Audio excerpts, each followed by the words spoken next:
Right. So let's start with the course, and today is day one, right? We're going to finish it off in approximately 25 to 30 hours, right?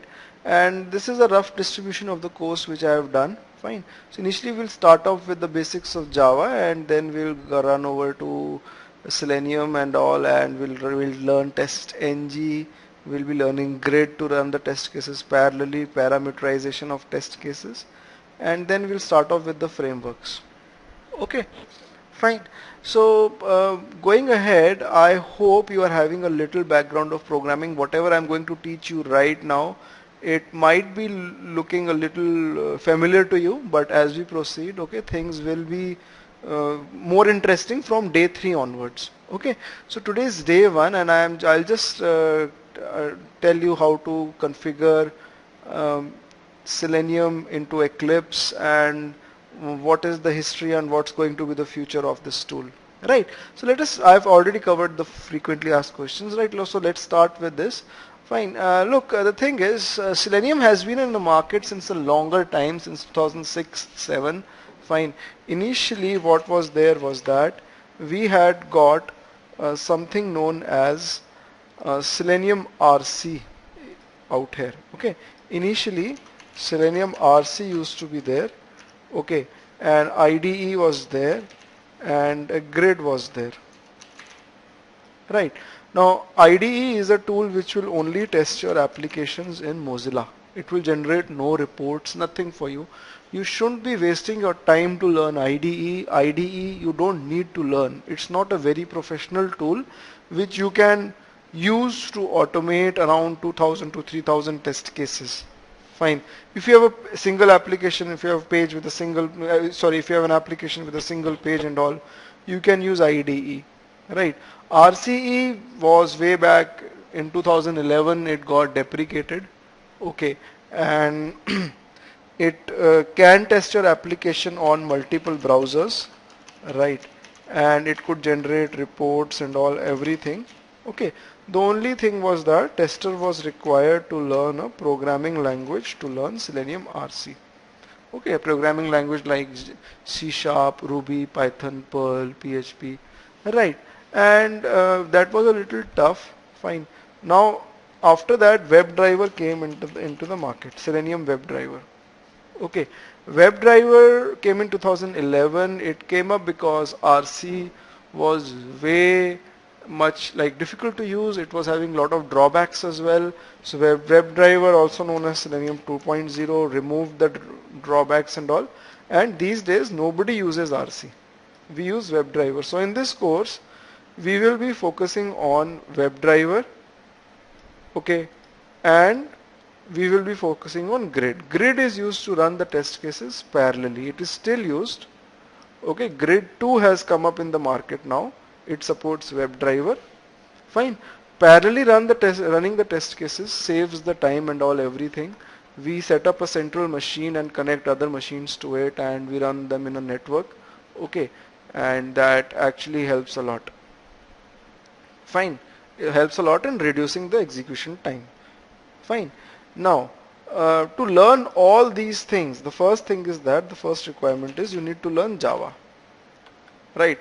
Okay. If you go to the official website of Selenium, which is seleniumhq.org, fine. The first line which is written is Selenium automates browsers. It is the application, or it is a tool which is only used to automate web-based applications. It is an open source tool. It is free of cost. Fine. You can download it and you can start using it. But to use it, fine, you need to know Java, and you need to know the object-oriented concepts in Java. Without knowing object-oriented concepts, you cannot learn this tool. I am very, very frank, and I am very, very confident on this. Okay, you can learn it, but you will not understand the inner concepts and all everything. Right.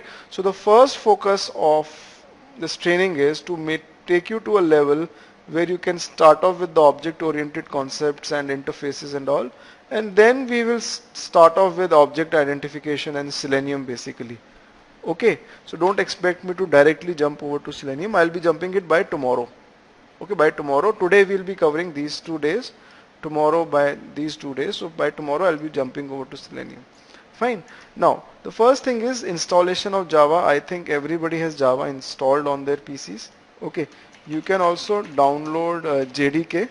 Fine. Just go to Google and type download JDK, and you can install JDK. This is the Java development kit, right? Better download it, right? So go here, go to this link and download accept the agreement and download for Windows, whatever, 64-bit or 32-bit.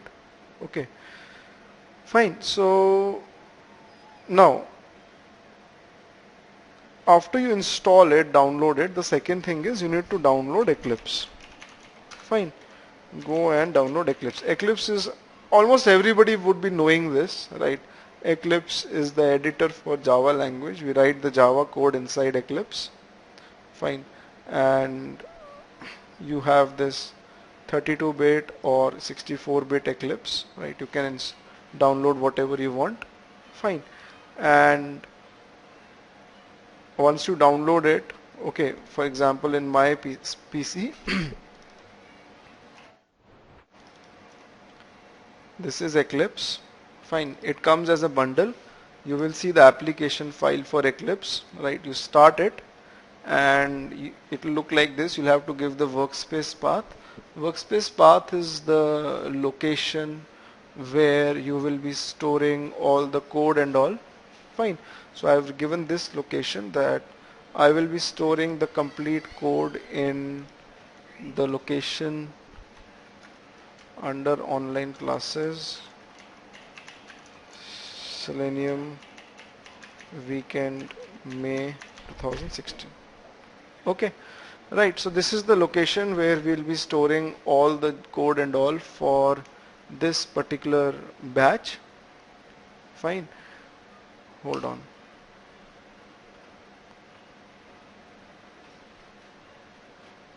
Okay, fine. So now this is the welcome screen of Eclipse. You can close it, and many of you would be familiar with Eclipse. Okay, it's an editor. I can make my Java programs in it. Right, I'll make my first project over here. I'll go to File, New, Project. Fine, and I'll select the Java project. Okay, I'll click on Next, and we'll make the first project day 1. Fine, and you will automatically see that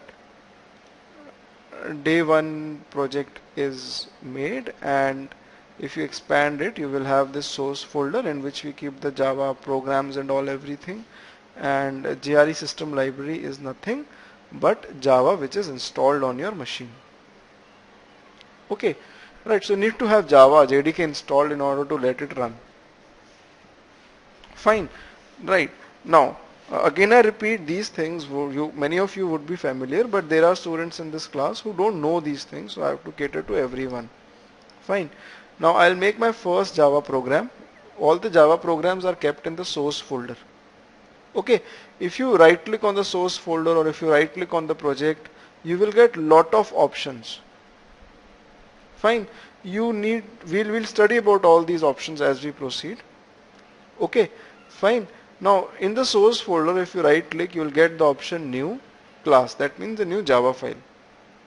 Okay, you create a new class and you name it like basics. Fine.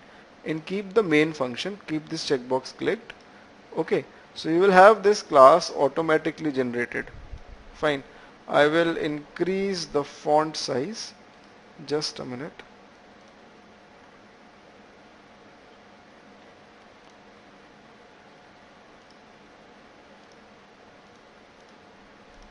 Right, I hope you are able to see it very clearly now. Fine. Now this is the main function. Every programming language, I am assuming you have done some programming. Okay, every programming language has the main function in which the control comes up for the very first time. Okay, and inside it you just print something that says system.out.println hello. So the command to type system.out.print the command to type something is system.out.println in Java. Okay, you can execute your program by clicking on this button on the top. Okay, and it will execute. Hello. Right. Now I am assuming you know what an integer is. Int I equals to 100. Okay.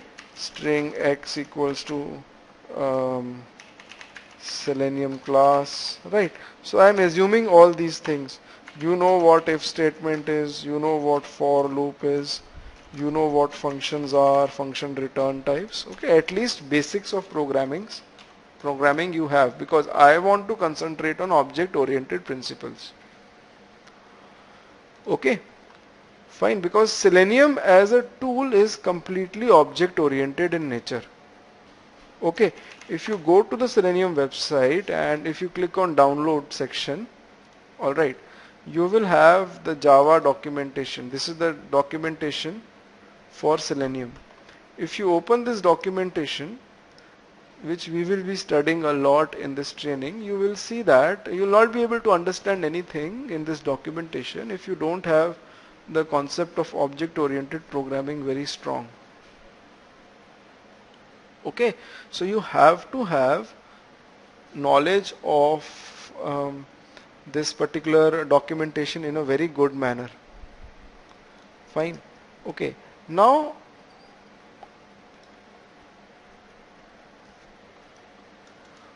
moving ahead.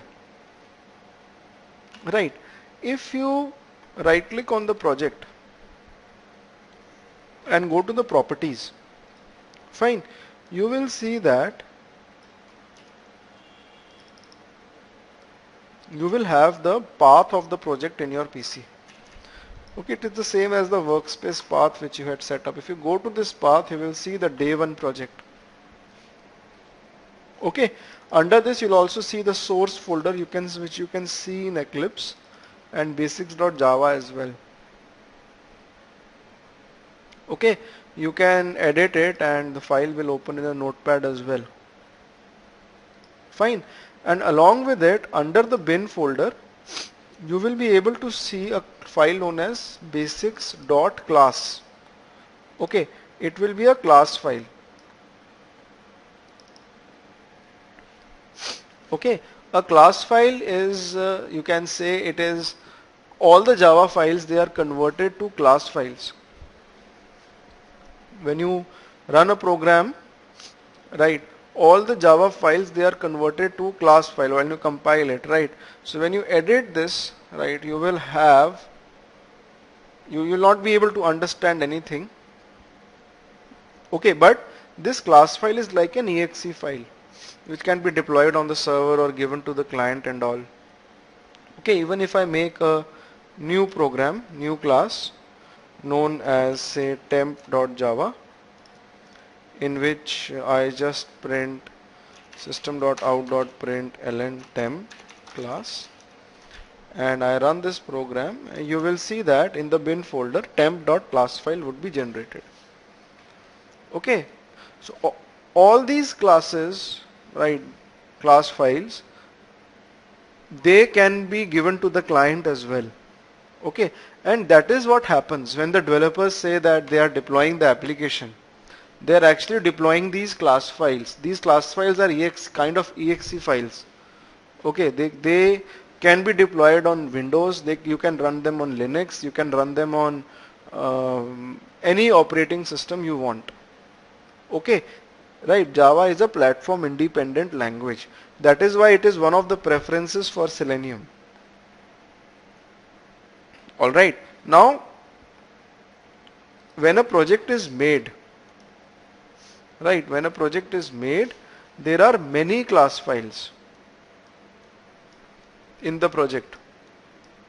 And when we have to deliver all those class files to the client, or we have to deploy on the server, okay, we bundle all these classes in a single file and we call the file as a jar file. In one jar file, there can be many class files. You can say that its jar file is like a zip file. You zip all the class files and give it to the client or deploy it on the server. Right. For example, when Java is installed on your system, this is JRE system library. This is nothing but Java which is installed in your system. Fine. If you expand it, you will see various jar files. Okay, so these jar files, fine, they actually are given by by Oracle. Oracle is the owner of Java. They get downloaded on our system when Java is installed, and inside each of these jars, lot of class files are present. Lot of predefined utilities are present. Okay, which we can use. For example, if I write over here system.out.println new date. Okay, just have to import the date class. What is new date? I'll talk about it. Okay, but when I run this, it prints the current date, time and all, everything. So I don't have to write my own program to print it.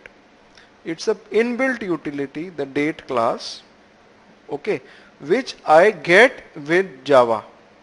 I can use this utility, right? This date class is present in one of these jar files. Alright, similarly there are many inbuilt utilities in Java. The reason I'm telling you is because in Selenium also everything is inbuilt. You don't have to invent something or something. Everything is inbuilt. All the commands are inbuilt. You need to understand those commands. And those commands can only be understood if you know this to read this documentation of Selenium. Okay. Now, out here, if you say that, hold on, just a minute, guys.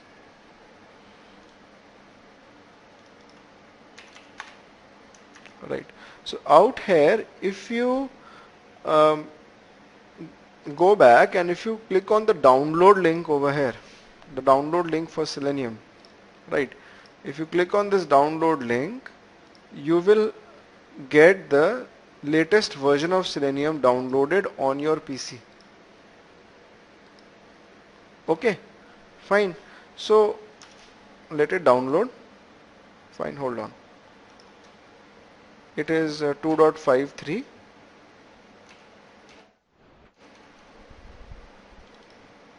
Right, I already have it on my PC extracted. Fine. So when you download the Selenium, there is no exe file which gets downloaded. Okay. You actually get the jar files for Selenium. Fine. You actually get the jar files for Selenium. Fine. These jar files, they are like exe files only. Okay. Each of these jar files, not like an exe file, that's a slip of a tongue, but these jar files, they contain lot of class files. Okay, every jar file has a lot of class files given to us by people who made Selenium. If you go inside the library folder, you will find many other jars as well. You need to import all these jars in Eclipse. Okay, then only your project will become Selenium enabled. Okay, fine. So what you do is that you right click on the project, you go to the properties, fine, go to Java build path, right click on the project, go to properties, go to Java build path and click on the libraries tab and then select add external jars, fine, and go to the location where you have all the jars, select this jar, main jar 2.53 and all the jars under libs folder. Make sure you select all the jars under the libs folder. Right. There is no need to select this sources jar. It is not required. Okay. Selenium is an open source tool. This sources jar has got the source code of Selenium. Right. You don't need it actually. Right. If you have to change Selenium, then you need this, but you don't need that otherwise. Right. So you add all the jars. Right. And click on OK, and now under reference libraries you will see the jar files. Okay, if you don't see the reference libraries section, make sure you are in the Java perspective in Eclipse. Right, click on this icon, this one, right, and a window will open up. Select the Java perspective from it. Fine. So now your project is Selenium enabled. You have included the jar files of Selenium in the project and all everything. Okay. And you can give Selenium commands. For example, I'll write new Firefox driver. So what this will do is that when you run it, it will launch a new Firefox browser, right? And you see that, right? And hold on, right? Now I just cannot move ahead with this, right? But what I basically want to imply is that everything in Selenium is inbuilt. You just have to write the programming logic and all, right? After that, you don't have to write your own code which will launch the exe of Firefox. That is not the case. Okay, fine. So anybody having any questions? Anybody with any questions? Right. Now, before I tell you all these things, Selenium commands and all, let us start with, hold on, let us go and start with the concepts of object-oriented programming. Now, what do you mean by OOPS? What is static, non-static, and what are the various drivers in Selenium, right? So what I'm going to do is that I'll make a new class out here, fine, and I will call that class as, say,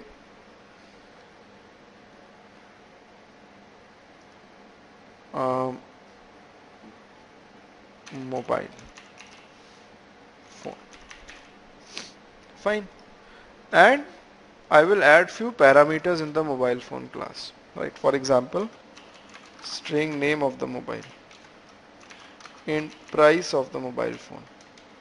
Okay, so these are the two parameters in the class mobile phone which dictate, right, which dictate the properties of the phone, that is some name of the phone and the price. Okay, in temp.java, right, what I will do is that I will do something known as creating object of mobile phone class. How is object created? You just write new mobile phone. This will create the object of the mobile phone class. Fine. When you run this code, nothing will happen, right? You won't see anything happening. But in the memory, what happens is that an object of mobile phone class is created. Okay, and that object has got two parameters associated with it, name and price. Similarly, I can write new mobile phone 2 times. So what will happen is that another object in the memory would be created, and this object would have the parameters like name and price.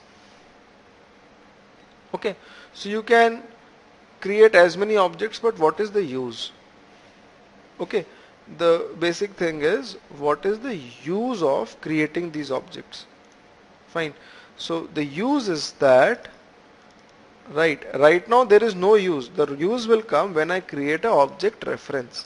When I write like this, mobile phone M1 equals to this, and mobile phone M2 equals to this. So M1 and M2 become two references to these objects. Okay, so M1 will point out here and M2 will point out here.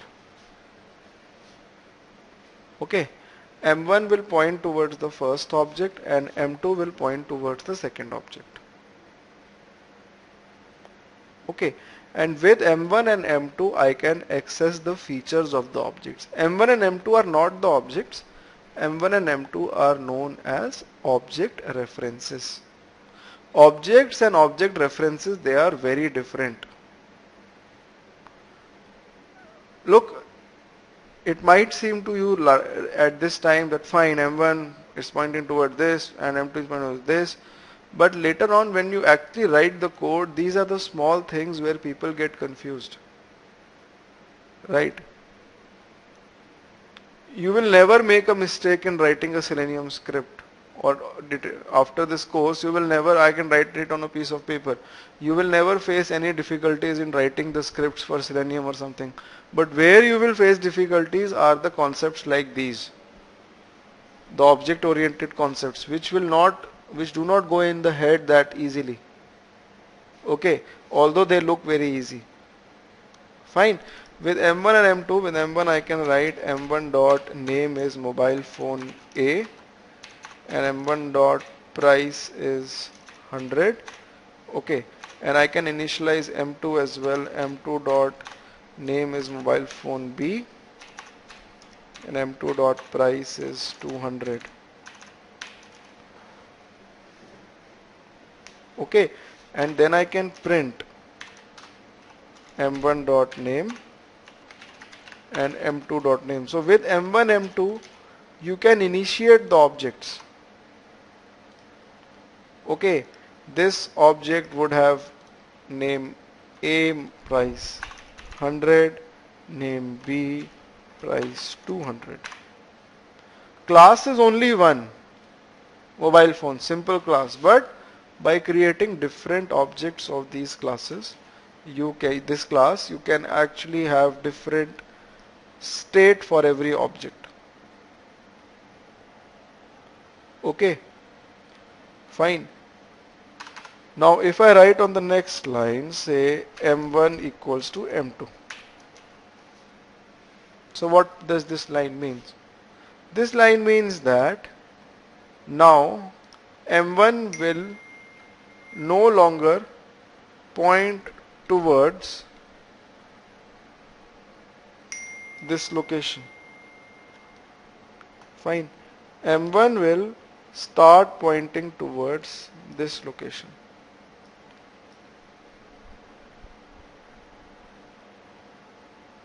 Okay, so M1 will point towards the same object now towards which M2 is pointing. Okay, right. And if you write system.out.println,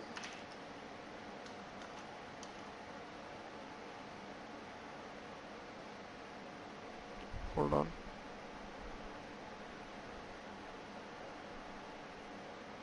If I run this, you see that it's printing B and B.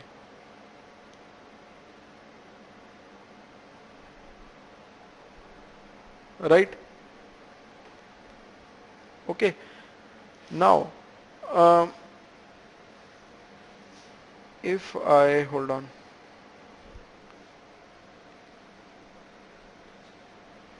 Okay, hold on. This is fine. This is fine. Right. Now, out here, if I write M1 dot name is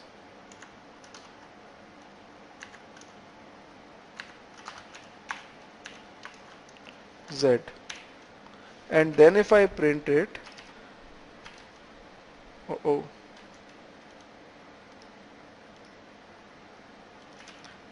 system.out.println m1.name and m2.name, and if I run it, for both the objects it will print Z. If one of the objects changes the state, okay, the updated state can be retrieved by the other object.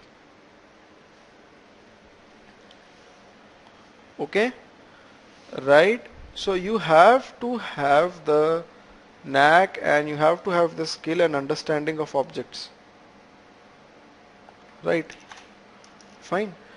Now, how are these objects used in Selenium? We will talk about that. Okay, we'll talk about that. But first, let me show you another thing. I can make functions in the class as well. like public void say call function system.out.println, and inside it I can write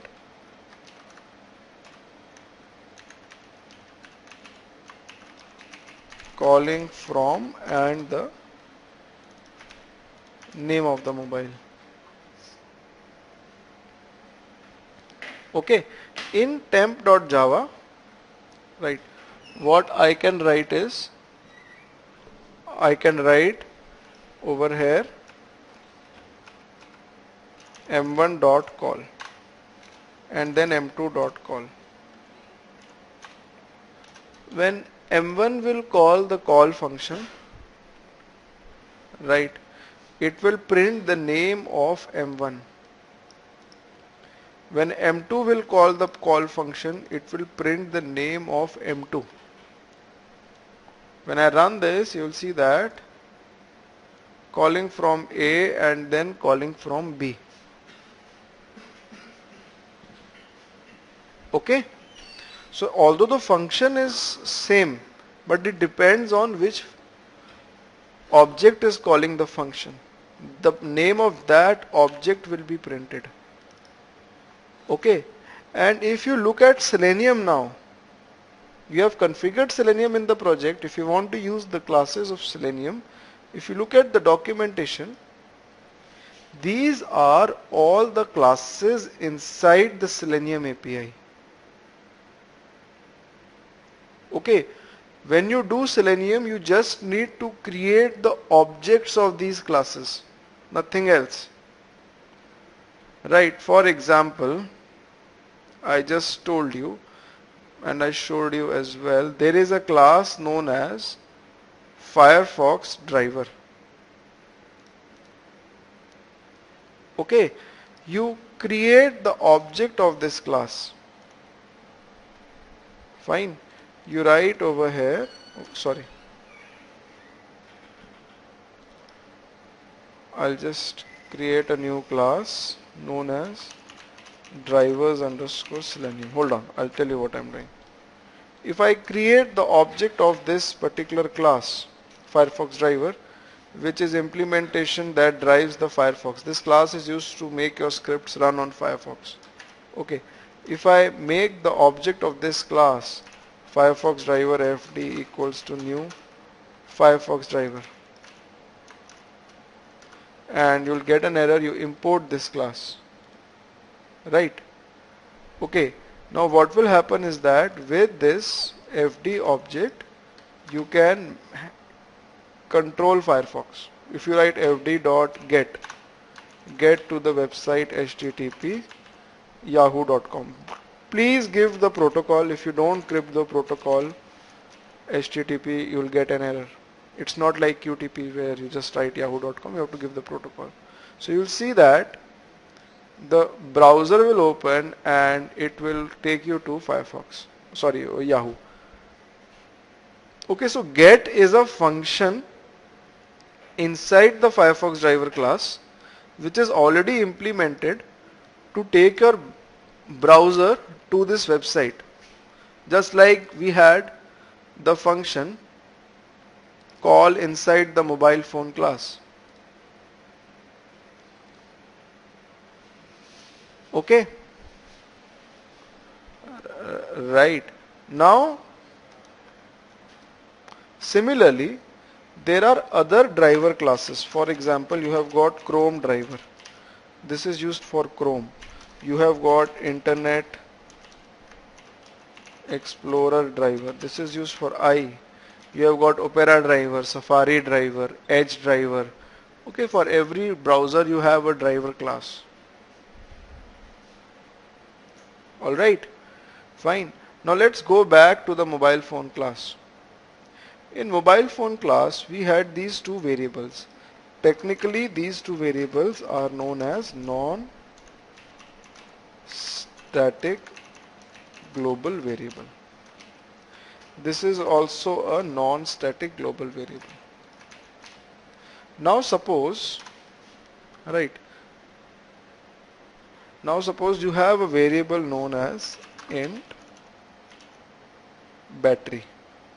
or int number of batteries. Now we know that every mobile phone has got one battery. So when you create the object, okay, when you write m1 this, then you'll have to initiate m1 dot number of batteries to 1. Similarly, you'll have to initiate m2 dot number of batteries as 1. Every object you create, you'll create number of batteries as 1. Now this is monotonous work. Okay, you don't want to repeat this again and again. Right, you know that for every object of this class, mobile phone, the number of batteries are going to be 1 only. So we create this variable as static. Now what is static? Okay, we had two objects over here. Every object had its own properties. Static is something which is relying at a common location in the memory, and it is common for all the objects. It is not the part of the object.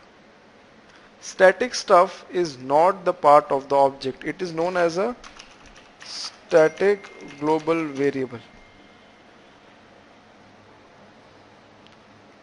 Okay, fine. The static stuff will be at a common location, and it will be common for everybody.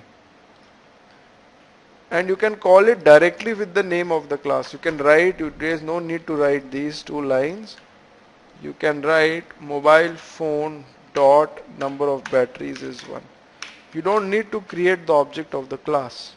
You can write it with the name of the class dot the number of batteries in that particular class, or the static variable name. Okay, so static is something, hold on, yeah, static is something which will be common for all the objects, right? Similarly, you can make static functions as well. Suppose there is some function which is common for all the objects, right, x, y, z. So you can make a static function out here. Okay, and if you want to call this function, you can call it with the name of the class.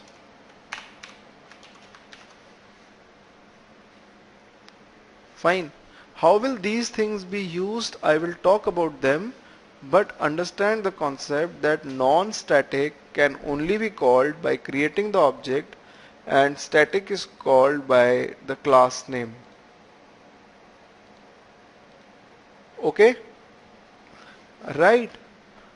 Fine. Now, when you create the object of driver classes in Selenium, when you are creating the object of driver classes, with that object you get lot of non-static functions which we will talk about. And if I write Firefox driver as a class dot, you will get few of the static options also available to you in that Firefox driver class. Okay, so we will talk about everything. Fine, just hold on and just be with me. Fine. Now, um, anyone with any questions? I'll